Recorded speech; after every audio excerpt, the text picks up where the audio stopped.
This is Daily Armenia, ＳիվիլNeթ's daily news digest. Here's what's making headlines in Armenia today.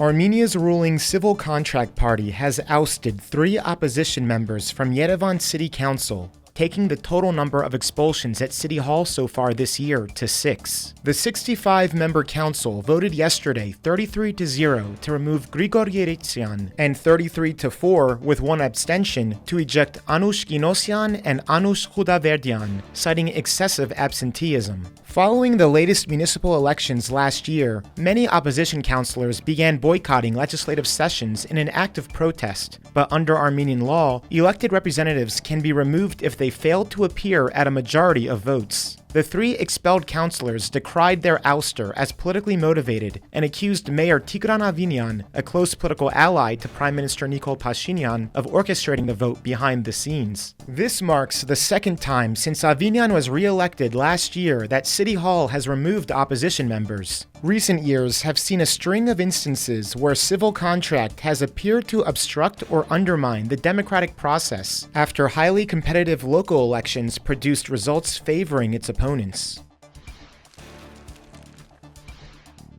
Members of the influential U.S. Helsinki Commission indicated yesterday that Congress is ready to provide Armenia with additional support, but did not provide any details on future policy steps in that direction. There is clear bipartisan support for the U.S. to step up its support for Armenia, South Carolina Republican Congressmember Joe Wilson said, adding, "Assistance, both economic and political, will help solidify Armenian democratic gains, strengthen its institutions, and provide a bulwark against external threats." Wilson was chairing a hearing on supporting Armenia's democracy and Western future, organized by the Helsinki Commission, a U.S. government agency that promotes democracy and human rights around the world. To that end, expert witnesses at the hearing repeatedly urged the United States to increase its support for the more than 100,000 Armenians forcibly displaced from Nagorno-Karabakh last September. Since September 2020, total U.S. humanitarian assistance on the issue of Nagorno-Karabakh has reached nearly $31 million,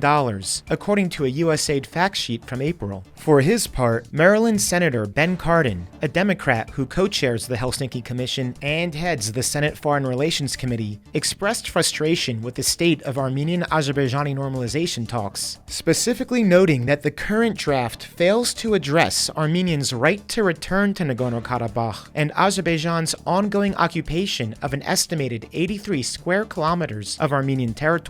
"I'm not sure that the peace agreement is very fair," Cardin said. In a statement released earlier this week, Cardin urged Azerbaijan to release the Armenians in its custody ahead of this year's COP29 Global Climate Summit, which will be held in November in Baku. There was no immediate response. For more information, find our write-up at our website, civilnet.am. An Armenian court decided yesterday to move a detained opposition figure close to former President Serge Sarkisyan to house arrest from prison, where he had been held on charges he rejects as politically motivated. Armen Ashotyan, a vocal Pashinyan critic who previously served in Sarkisyan's government, posted some $65,000 in bail as a condition for his release. The move had been expected since last month, when an appeals court shortened his detention period. Ashotyan was indicted in November 2022 and later detained on charges of abuse of power and money laundering. The charges, which Ashotyan strongly denies, stem from his time as board chairman of Yerevan State Medical University.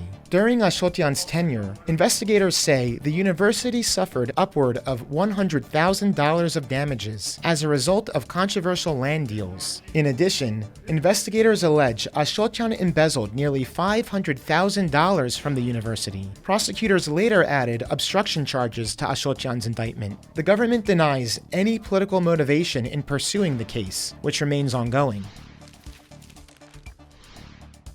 And finally, the SivilNet number of the day is 250 million. That's because USAID and Armenia signed an updated grant agreement today to double the agency's funding threshold from $120 to $250 million. The enhanced agreement will cover key sectors such as cybersecurity, democratic processes, disaster risk management, and energy security.